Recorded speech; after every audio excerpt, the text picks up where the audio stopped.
খুবই গুরুত্বপূর্ণ মাসুদ ভাই, খুবই গুরুত্বপূর্ণ। কেন আমি এটা বলতেছি, মানে অসীম ভাইয়ের বলাটা গুরুত্বপূর্ণ, সেইটা হচ্ছে দলের সিদ্ধান্ত নেওয়ার জায়গা থেকে না, কিন্তু আপনাকে এবং ব্যারিস্টার অসীম ভাইকে আমি অনেকদিন ধরে চিনি, যে আপনাদের মতামত আমার কাছে এবং আমাদের দর্শকদের কাছে খুবই গুরুত্বপূর্ণ। সেই জন্য আজকে আমরা অনুষ্ঠানের সময়সূচি একটু পরিবর্তন করে হলেও আপনাদের কাছ থেকে একটু মন্তব্য শুনতে চাচ্ছি। আপনি কি মনে করেন যে এনসিপির এই রাজনৈতিক কার্যক্রমটা সঠিক ছিল কিনা, মানে মার্চ টু গোপালগঞ্জ, তাদের ওখানে যাওয়া, আওয়ামী লীগ কি করছে সেটা নিয়ে আমি আসলে প্রশ্ন তুলতে চাই না এই মুহূর্তে আর কি। এই সঠিক কিংবা ব্যাঠিক এটা নির্ধারণ করার দায়িত্ব তো আমি একজন দলের কর্মী হিসাবে বা একজন সাধারণ নাগরিক হিসেবে আমার হওয়ার কথা না। এটা দুটো জায়গা, একটা হচ্ছে প্রশাসন আর একটা হচ্ছে সাধারণ মানুষ, যারা যাদের কাছে তারা তাদের কর্মসূচি প্লেস করছেন, তারা ঠিক করবেন যে তারা ঠিক করছেন না ব্যাঠিক করছেন। দুটো জায়গা, একটা প্রশাসন আর একটা হচ্ছে সাধারণ জনগণ। মাসুদ ভাই, আমি একটু অসীমের কাছে যাই, অসীমের কাছ থেকে গিয়ে আবার আমি ফিরে আসবো। আমি প্রশ্নটা একটু আপনার কাছে প্রশ্নটা একটু রিস্ট্রাকচার করি। যেমন ধরেন একটি রাজনৈতিক দল হিসাবে এনসিপি বাংলাদেশের 63টা জেলায় যাবে, 64 নম্বর জেলায় যাবে না, বা কোনো কারণে গোপালগঞ্জে না গিয়া তাদের ফরিদপুর চলে যেতে হবে বা যশোর যেতে হবে, সেটাতে আমি বিশ্বাস করি না। আমি মনে করি রাজনৈতিক দল হিসাবে তাদের সেখানে যাওয়ার অধিকারও আছে, তাদের রাজনৈতিক কর্মসূচি পালন করারও তাদের মানে তারা এটা করতেই পারে। আমি শুধু জানতে চাই জনাব শফিকুল ইসলাম মাসুদ ব্যাপারটাকে ঠিক মনে করেন কিনা, তারা যেভাবে রাজনৈতিক কর্মসূচিটা নিয়েছে, নামটা যেভাবে নিয়েছে, সেই পুরো প্রক্রিয়াটাকে সমর্থন করেন কিনা। কেন আমি প্রশ্ন করতেছি সেটারও একটা কারণ আছে। আমি একটু ব্যারিস্টার নাসিরউদ্দিন অসীমের কাছে একটু ঘুরে আসি।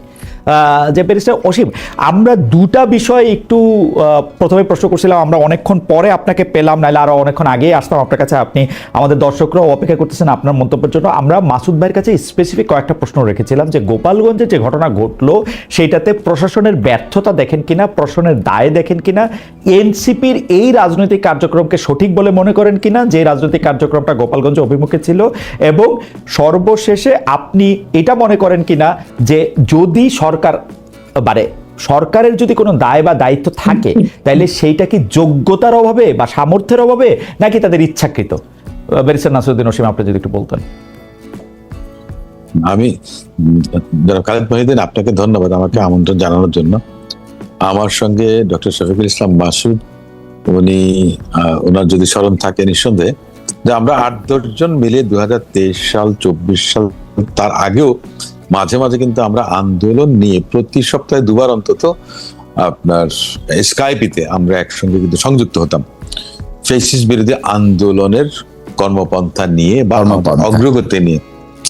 তো আমি সেদিক থেকে বলবো যে আমি ভাগ্যবান যে আজকে ঠিকানার খালেদ মহিউদ্দিন সাহেবের ঠিকানাটা আমি পেয়েছি বহু বছর পরে, এবং দর্শক ওনার মাধ্যমে দর্শক শ্রোতাদের কাছে পৌঁছাতে পারছি, এটাও একটা গৌরবের বিষয় আমার কাছে। কিন্তু সবচেয়ে বড় গ্লানি করে যে বিষয়টা, সেটা হচ্ছে যে 16 জুলাই যখন আবু সাঈদ কিংবা চট্টগ্রামের ওয়াসিম আকরাম শহীদ হয়েছেন, সেদিন কেন আমি গোপালগঞ্জকে মেনে নিলাম? আপনার মুসলমানদের কেবলা তো হলো গিয়ে আপনার সৌদি আরব, বাংলাদেশ আওয়ামী লীগের কেবলা হচ্ছে যে গোপালগঞ্জ। আমি প্রথম কথাটাই মনে করি যে রাজনৈতিক দল হিসেবে যে কোনো বড় রাজনৈতিক দল কিংবা পুরনো রাজনৈতিক দল দায়িত্বশীলতার পরিচয় যদি দেন, তাহলে তারা সব সময় অ্যাভয়েড করবেন গোপালগঞ্জের মতো একটা জেলাকে বাদ দিয়ে তাদের কর্মসূচি শুরু করা। আমি একথা বলছি না যে আমার কর্মকাণ্ড কি তাহলে বাংলাদেশে ওই গোপালগঞ্জ পর্যন্ত বাদ দিয়ে রেস্ট্রিক্টেড না। 68,000 বর্গমাইলের এই বাংলাদেশে প্রত্যেকের সমান অধিকার আছে। আমরা প্রত্যেকেই প্রত্যেকটা জায়গায় প্রত্যেকটা বর্গ ইঞ্চিতে আমাদের অধিকার আছে, কিন্তু বিষয়টা সে জায়গাতে না, এখানে আবেগের একটা বিষয় কাজ করে।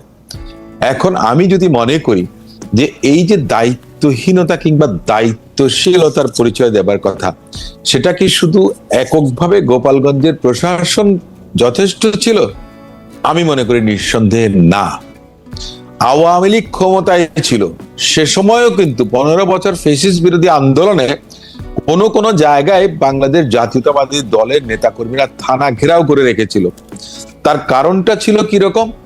সাংগঠনিক যে শক্তি, অবস্থান এবং অবকাঠামো জেলার সমস্ত কিছু মিলিয়ে দেখা গেছে যে পুলিশ প্রশাসন কিংবা অন্যান্য যে সমস্ত আইন প্রয়োগকারী সংস্থা ছিল, তারাও দেখা যাচ্ছে যে পেরে উঠতো না।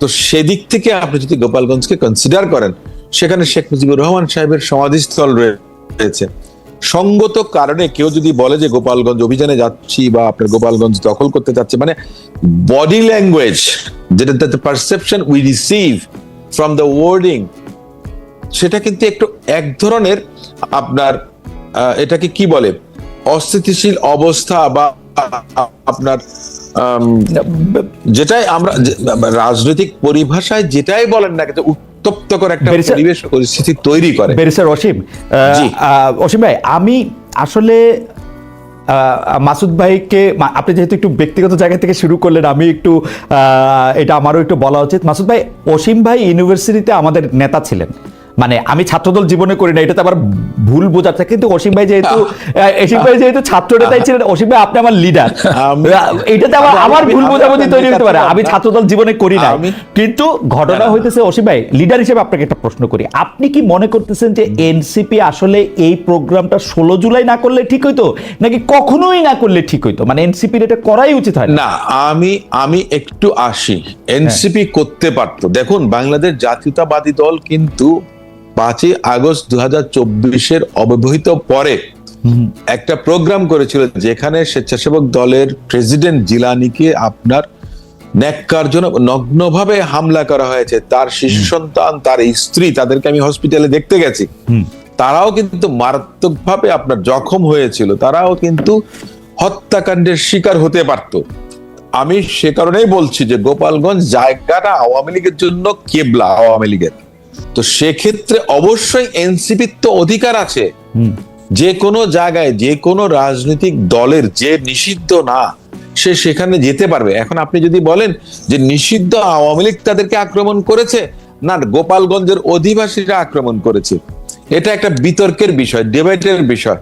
কেন বলছি দেখেন অসীম ভাই, আপনি যদি মানে আমরা আসলে আলোচনার শুরুর পর্যায়ে আপনি যদি বিষয়টা পরিষ্কার করতেন যে মানে ঠিক আছে, মানে স্বেচ্ছাসেবক দলের লোকে একজন নিহত হয়েছেন, গোপালগঞ্জের ক্ষেত্রে আওয়ামী লীগের বিশেষ রকম শক্তি এবং আবেগের জায়গাও রয়েছে, তো সেই ক্ষেত্রে কি এনসিপির এই কর্মসূচিটা না করাই উচিত ছিল, মানে এটা করাটাই ঠিক হয়? অ্যাভয়েড করতে পারতেন না, ওনারা করতে পারতেন। এবং আপনি চাইতেছেন যে গোপালগঞ্জ, আমি আপনাকে বলি না, আমি আপনাকে একটা উদাহরণ দেই, বিএনপি কিন্তু তারপরে অনেকগুলো প্রোগ্রাম করেছে, সেখানে সেলিমুজ্জামান, শামা ওবায়েদ সহ বিএনপির এমনকি ছাত্র দলের পক্ষ থেকে ইন্ডিভিজুয়ালি প্রোগ্রাম করেছে।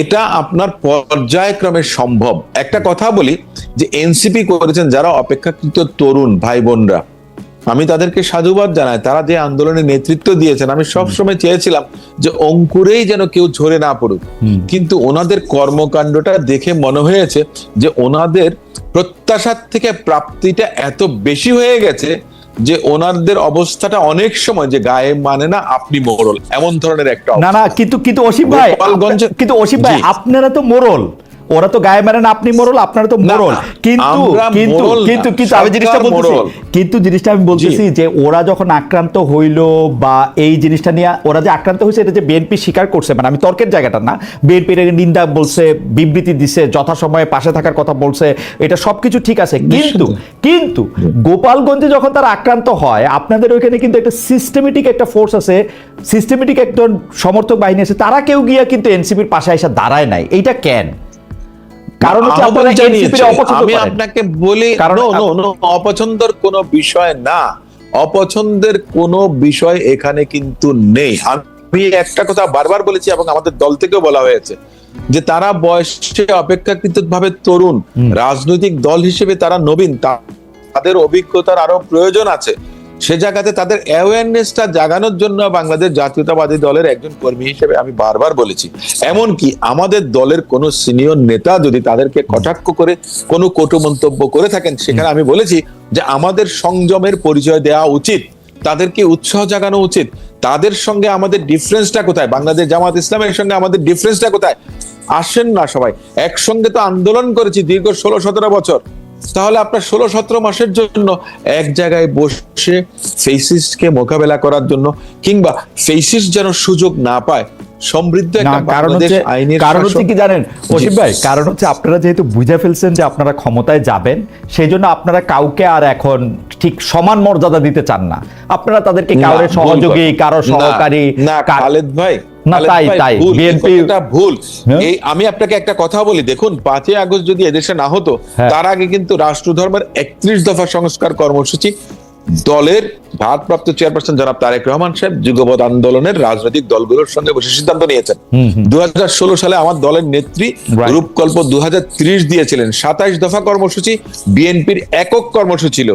সেখানেও কিন্তু আপনাদের সরকার গঠনের যদি সুযোগ পায়, জনগণ যদি পছন্দ করে, তাহলে যুগপৎ আন্দোলন বলেন, গণতান্ত্রিক আন্দোলন বলেন, ফেসিস্ট বিরোধী আন্দোলন বলেন, সেই আন্দোলনের প্রত্যেকটা শরিক দলকে নিয়ে জাতীয় সরকারের প্রস্তাবনা আমার দলের নেতা জনাব তারেক রহমান সাহেব দিয়ে, সেটা তো দিবেনি, সেখানে সেটা তো আপনার দিবেনি। বিরোধী- মানে আমি না, আমার এটা তো- সঙ্গে আরো 10টা দল সেটা আসলে অসুবিধা দেবেন। কি?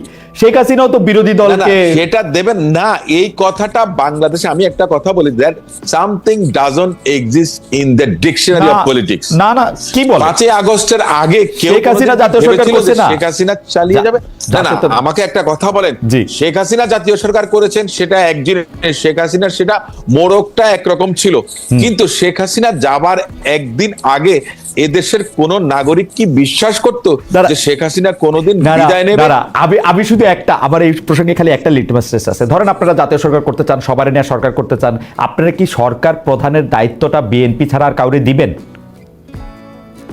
দেখুন, সংসারের মুরব্বী যিনি থাকেন, absolutely, I have raised my case my lord, তাই না? I have raised my case. আপনারা সংসারের মুরব্বী, বাকিরা হচ্ছে বাচ্চা কাচ্চা। না, কিন্তু আমাকে একটা কথা বলেন, যখন You are the- সংসারে যখন মা বাবা থাকেন, দেখেন মা বাবার কাছে কিন্তু তার জীবনের থেকেও তার সন্তান সন্ততির অবস্থানটা অনেক বেশি থাকে। আপনাকে তাহলে সেই আঙ্গিকে চিন্তা করতে হবে। আচ্ছা ঠিক আছে, মা আমি আর আপনার সাথে বাবা অসীম ভাই, আমি আর আপনার সাথে তর্ক করব মা না। বাবা ডুবে যাবে, টাইটানিকের লাইফ বোটে মা বাবা উঠবে না, সন্তান সন্ততিকে তুলবে, Absolutely. ছেলে মেয়েকে তুলবে। Absolutely. এটা বুঝে নিতে হবে। আমি Absolutely. একটা কথা বলি, আপ- গোপালগঞ্জে এনসিপি গিয়েছে, আমি একটা কথা বলি, 1-11 সময়কার কথা খালেদ ভাই আপনি খুব ভালো মতো অবজার্ভ করছিলেন। Right. কোন না- একজন নেতা বলেছিলেন যে বোধহয় আগে কুকুরে লেজ নাড়তো, আর এখন লেজে কুকুর নাড়ে। আপনার এনসিপি কে আমি একটু বলবো ওনাদেরকে, যে ওনারা কি কেউ এই লাড়ালাড়ির মধ্যে ওনাদেরকে রেখেছেন? যদি সেটা করেন, সেটা বাংলাদেশের জন্য, বাংলাদেশের ভবিষ্যতের জন্য ভালো হবে না। সুযোগটা অন্যরা কিন্তু পাবে। অসীম ভাই, আপনাদের কি আমি- হয়েছে? আপনারা এনসিপির পিছনে, জামায়াতের পিছনে এরকম ভাবে না, না, লাগছেন কেন? আমরা NCP আমি না, আপনাকে সত্যি বলি, অসীম ভাই, আপনি NCP একটু দেখুন। নিরপেক্ষভাবে একটু দেখেন। না, না, সত্যি আমি এই যে একটা আপনি একটা কথা বলি, না, না। এটা বোধহয়, এটা আমি একটা হলিউডের মুভিতে দেখছিলাম, তারপর এটা সালাউদ্দিন কাদের চৌধুরী, যেহেতু অনেক এরসব মুভি টুভি দেখে থাকেন, তিনি এটা খুব ভালোভাবে কইছিলেন। কিন্তু এই কথাটা তো একটা, মানে আপনাদের এত আদরের এই কিছু বাচ্চাদের জন্য এইটা একটা খুব মানে লাকসই কথা। না, আমি আপনাকে একটা কথা বলি, আমাদের দলের নেতা জনাব তারেক রহমান সাহেব, আমাদের দলের মহাসচিব সাহেব থেকে আরম্ভ করে, এমনকি আজকে তো অফিসিয়াল স্টেটমেন্ট এসছে, গতকালও এসছে, কিন্তু আমাদের দলের সর্বস্তরের নেতা কর্মীরা বলেছেন যে এনসিপির পাশে দাঁড়ানোর জন্য। গোপালগঞ্জে যে ঘটনা ঘটেছে, নগ্ন নেককারজনক, এটার জন্য তো রাষ্ট্র দায়ী। রাষ্ট্র মানে কি Okay. জানেন? আচ্ছা, রাষ্ট্রদায়ী NCP প্রসঙ্গে বলে- আসি। অসীম ভাই, আপনি শুধু একজন জুরিস্ট হিসেবে আমাকে এটা বলেন তো, রাষ্ট্র যে এটা দায়ী, আমি মাসুদ ভাইকে ওই প্রশ্ন করছিলাম যে এইটা কি রাষ্ট্রের সামর্থ্যের অভাব, নাকি রাষ্ট্র এটা ইচ্ছা করে করে নাই? মানে আমি মাসুদ ভাই, আপনাকে- মাসুদ ভাই আমাদেরকে, আপনি তখন আমাদের আমি একটা কথা বলেছিলাম মাসুদ যে ভাই এটা বলছে যে লেজে রাষ্ট্রের নাড়ে সামর্থ্যের কিনা। অভাব না, রাষ্ট্রের সামর্থ্যের নো, অভাব না। রাষ্ট্রের সামর্থ্যের অভাব না। আমি যে কথাটা বলেছিলাম আপনাকে একটু আগে, যে লেজে নাড়ে কিনা। লেজে নাড়ে কিনা, সে লেজ কারা রাষ্ট্র ভাই? একটু জেনে খুলে শুনে- বলেন না ভাই, বুঝি না তো লেজ কারা, মানুষ আমি কারা? তো বলছি যে এর মধ্যে তো তার মধ্যে রাষ্ট্রেরও আপনার থাকতে পারে, অন্য কেউ আপনার করে থাকতে পারে, এক্সটার্নাল অ্যাফেয়ার্স এখানে ইনভলভ থাকতে পারে, ইন্টারনাল ডিস্টারবেন্স যারা চায় নির্বাচন প্রলম্বিত হোক কিংবা দীর্ঘায়িত হোক কিংবা নির্বাচন না হোক, মোদ্দা কথা বিএনপি ক্ষমতা না আসুক। এইটা কেন মনে করতেছেন সেটা নিয়ে আমি আপনাকে পরের পর্বে আসবো। আমরা কি এইটাকে এখন একটু সামারাইজ করতে পারি এরকম যে 16 জুলাই গোপালগঞ্জে যা ঘটেছে তার জন্য দায়ী আসলে রাষ্ট্র বা সরকার, যাদের নিরাপত্তা দেওয়ার কথা ছিল, এবং এনসিপিও আরেকটু ম্যাচুরিটি করতে পার, ম্যাচিউরড আচরণ করতে পারত। এই কি আপনার মন্তব্য, নাকি আপনি আর কিছু যোগ করতে? বেচারাদের তো ম্যাচুরিটি এখনো আসেনি। রাইট, না ম্যাচুরিটি তাদেরকে তো ম্যাচুরিটি দেখানোর আসলে তো আর শেখ দায়িত্ব হাসিনারে না। ভাগাইতে পারতো না অসীম ভাই। না, আপনি দেখেন সব সময় সবকিছু ম্যাচুরিটি দিয়ে হয় না। Right. আবেগ বলে একটা কথা আছে, রাইট, আবেগের জায়গাটা আপনাকে দেখতে হবে। আপনি যদি সব জায়গায় মনে করেন যে ম্যাচিওর না, আপনি বুদ্ধি দিয়ে বিদ্যা দিয়ে সবকিছু করতে পারেন না। দুফোঁটা চোখের জল দিয়ে অনেক কিছু করতে পারেন। ম্যাচিউরিটি এবং আবেগ দুটো ভিন্ন জিনিস, কিন্তু কখন কোনটা কাজে লাগে সেটা আপনাকে বিচারের মধ্যে আনতে হবে। আচ্ছা, আপনি যদি শেখ হাসিনার বিদায় এবং পতন, জি রাইট, আপনি লাইনটা শেষ করেন, সরি আমি আপনাকে শুনতে বলছি যে শেখ হাসিনার পতন এবং পতন পরবর্তী রাজনীতি এক জায়গায় যদি দেখেন তাহলে আমার মনে হয় না যে সেটা সঠিক হবে। আমি ভুল করতে পারি, কিন্তু আমাকে দেখিয়ে দেবার দায়িত্ব আপনার, ওকে, আমাকে দেখিয়ে দেবার দায়িত্ব আপনি তো অন্যান্য যারা সিনিয়র আছেন তারা। রাইট, এনসিপি ভুল করছেন বা এনসিপি ভুল করতে পারেন বা একটা পরিবেশ পরিস্থিতি তৈরি হতে পারে, ডিটারিয়েট করতে পারে, সেটা দায় দায়িত্ব ছিল সরকারের গোয়েন্দা সংস্থা, জি তাদেরকে সেটা ফাইন্ড আউট করা উচিত ছিল, সরকারকে অ্যাডভাইস করা উচিত ছিল। অসীম ভাই, আপনার বক্তব্য পরিষ্কার, আপনি একটা মুরব্বির জায়গা থেকে জিনিসটা দেখতেছেন, আপনার বক্তব্য পরিষ্কার। আমরা আবার আসতেছি আপনার কাছে, আমরা একটু মাসুদ ভাই আপনার কাছে আসতে চাই। মাসুদ ভাই, আপনি কি মনে করেন যে এনসিপি রাজনৈতিকভাবে যে প্রশ্নটা আসলে আমি ভালো করে করতে পারি নাই, অসীম ভাইয়ের বক্তব্যে সেটা আরো অনেক বেশি পরিষ্কার, তারা কেন 16 জুলাই সেখানে অনেকগুলি প্রশ্ন এনেছেন। আপনি যদি এটা নিয়ে একটু মন্তব্য করতে, তাহলে আমরা একটা অরিজিনাল প্রশ্নে যাইতাম আপনার কাছে। মাসুদ ভাই, আপনার কাছে কি মনে হয় এনসিপির এখানে যাওয়া করা? আচ্ছা, মানে আমরা কি দেশটাকে এরকম ভাগ করছি যে মরহুম প্রেসিডেন্ট শহীদ জিয়াউর রহমান ওনার মাজার যেখানে আছে এর আশপাশে কিছু এলাকা বা এই যে ওয়ার্ড আছে এখানে অন্য কোনো দল প্রোগ্রাম করতে হলে তাদের অসম্ভব ম্যাচুরিটি নিয়ে তারপরে এলাকায় প্রোগ্রাম করতে হবে, অথবা জনাব তারেক রহমান সাহেবের এলাকা বগুড়া, সেখানে কাউকে প্রোগ্রাম করতে হলে কি অসম্ভব ম্যাচুরিটি নিয়ে তারপরে খুব প্ল্যান প্রোগ্রাম করে ধীর স্থির ভাবে প্রোগ্রাম করা কি খুব আমরা যৌক্তিক মনে করছি? বা ফেনীতে সাবেক প্রধানমন্ত্রী খালেদা জিয়া তার এলাকায় কেউ প্রোগ্রাম করতে চাইলে আমরা কি মনে করি যে ওখানে খুব প্ল্যান প্রোগ্রাম করে ম্যাচুরিটি সহ করতে পারলে ভালো হয়? আমি একটু বলি যে আপনি যেটা প্রশ্নটা তুলছেন সেই প্রশ্ন কিন্তু আমারও, কিন্তু কেউ কেউ আমাদের এটা বলেন গোপালগঞ্জকে আমরা বারবার বলছি, গোপালগঞ্জ তো দেশের বিচ্ছিন্ন কোনো জায়গা না, কেউ কেউ বলতে ভারতীয় আধিপত্যবাদ বা কারো জায়গা না, স্পেশাল এলাকা বলে এলাকা থাকে, যেমন পার্বত্য চট্টগ্রাম, এই জায়গাটা এবং আদিবাসী তাদের একটা টেনশন রয়েছে। ফেনীতে গিয়ে আসলে আপনি বেগম জিয়ার নিয়ে কিছু বললে, বগুড়ায় তারেক রহমানকে সেটা হচ্ছে জিওগ্রাফিক্যাল একটা ব্যাপার, এটা তো জিওগ্রাফিক্যাল কোনো ব্যাপার না, এটা পলিটিক্যালও কোনো ব্যাপার না। ব্যাপার হচ্ছে যে আমাদের সাবেক প্রধানমন্ত্রী বেগম খালেদা জিয়াই কিন্তু একবার খুব স্পষ্ট করে বলেছিলেন যে গোপালগঞ্জের এই সমস্ত লোকেরা যদি করে তো এটা নামই পাল্টে দেবে। তো উনি এটা কতটা বিরক্ত, বিব্রত এবং কতটা তাদের প্রতি ক্ষুব্ধ হলে এই কথাটা বলতে পারেন। সুতরাং বিএনপির তো আমার তো মনে হয় যে বিএনপির এটাকে বা জামাতের এটাকে অ্যাপ্রিশিয়েট করা দরকার যে এরকম একটা জায়গায়, এটা আমি আমার জায়গা থেকে বলছি, যে এরকম একটা জায়গায় তারা কোনো কর্মসূচি নিচ্ছে তো হুটহাট করে না যে স্টার্ট করছে এটা দিয়ে, অথবা এটা না করে তারা অন্য আর কোথাও যাবেন না, ব্যাপারটা তো এরকম না। খুব সিম্পলি তারা কর্মসূচি নিয়েছে এবং লাগাতার কর্মসূচির অংশের মধ্যে এটা পড়েছে। আমার পটুয়াখালীতে গিয়েছে, আমি শুনেছি তারা বরগুনাতে গিয়েছে, তার ধারাবাহিকতার মধ্যে এটা পড়েছে। তো সেই জায়গাটা 16 তারিখ পড়েছে, তো 18 তারিখ পড়েছে, তো এই জায়গাটা 16 তারিখ পড়েছে। সুতরাং এটার মধ্যে আমার তো মনে হয় যে তারা তাদের মতো করে প্ল্যান করেছে। এনসিপির রাজনৈতিক কর্মসূচিটা ঠিকই আছে। তো সেই ক্ষেত্রে আমাদের প্রশ্ন, যেই রাজনৈতিক দলটার জন্ম 6 মাসেরও কম সময়, ফেব্রুয়ারি থেকে যদি আমরা আগস্ট জুলাই ধরি, 5 মাসের চেয়ে একটু বেশি, কম বেশি সময়, তো ওদের যে কাজটা করাটাকে আপনি রাজনৈতিকভাবে ঠিক মনে করছেন, জামায়াতে ইসলামী এই কাজটা কেন করে নাই? মানে জামায়াতে ইসলামীকে তো গোপালগঞ্জকে নিয়ে কোনো প্রোগ্রাম দেখানো, গোপালগঞ্জের মানুষকে বোঝানো, গোপালগঞ্জে গিয়ে বড় ধরনের কোনো কর্মসূচি করা, কেন্দ্রীয় নেতারা গোপালগঞ্জে গিয়ে বক্তৃতা দেওয়া, সেগুলি আমরা খুব বেশি দেখি নাই। এর কারণটা কি? বা কোনো একটা কর্মসূচি, আমি মানে গোপালগঞ্জ মার্চ কর্মসূচি নিতে বলতেছি না, মানে কোনো না কোনো কর্মসূচি তো নিতে পারতো, এটা কেন নেয় নাই? গোপালগঞ্জে অনেক বড় কর্মসূচি আমাদের হয়েছে, আপনি ভিডিওতে নিশ্চয়ই হয়তো দেখার সুযোগ পেয়েছেন কিনা আমি জানি না। সেখানে আমাদের কেন্দ্রীয় নেতৃবৃন্দ গিয়েছেন এবং সেখানে বড় সমাবেশ হয়েছে, শোভাযাত্রা হয়েছে, শান্তিপূর্ণভাবে আমাদের কর্মসূচি। এবং আমি ছাত্র শিবিরে যখন কেন্দ্রীয় সভাপতি 2006-07 আমি নিজে সেখানে গিয়ে ছাত্রদের সম্মেলন করেছি। এই 5 আগস্টের পরে, হ্যাঁ 5 আগস্টের পরেই আমাদের সমাবেশ হয়েছে, কেন্দ্রীয় নেতারা গিয়েছেন এবং সেখানে অনেক বড় মোটরসাইকেল শোভাযাত্রা হয়েছে, যেখানে কয়েক হাজার জনগণ অংশগ্রহণ করেছে এবং শান্তিপূর্ণভাবেই কিন্তু সেই প্রোগ্রামটা শেষ। ফ্যান্টাস্টিক। ওই প্রোগ্রামের মধ্যে কি আপনাদের কোনো ধরনের আক্রমণের মুখে বা প্রতি আক্রমণের মুখে আপনাদের পড়তে হয়েছে, বা আপনারা কি কোনো ধরনের যে গোপালগঞ্জের মানুষের নাম দিয়ে হোক কোনো একটা দলের নাম দিয়ে হোক সেটাতে কি আপনারা পড়েছেন?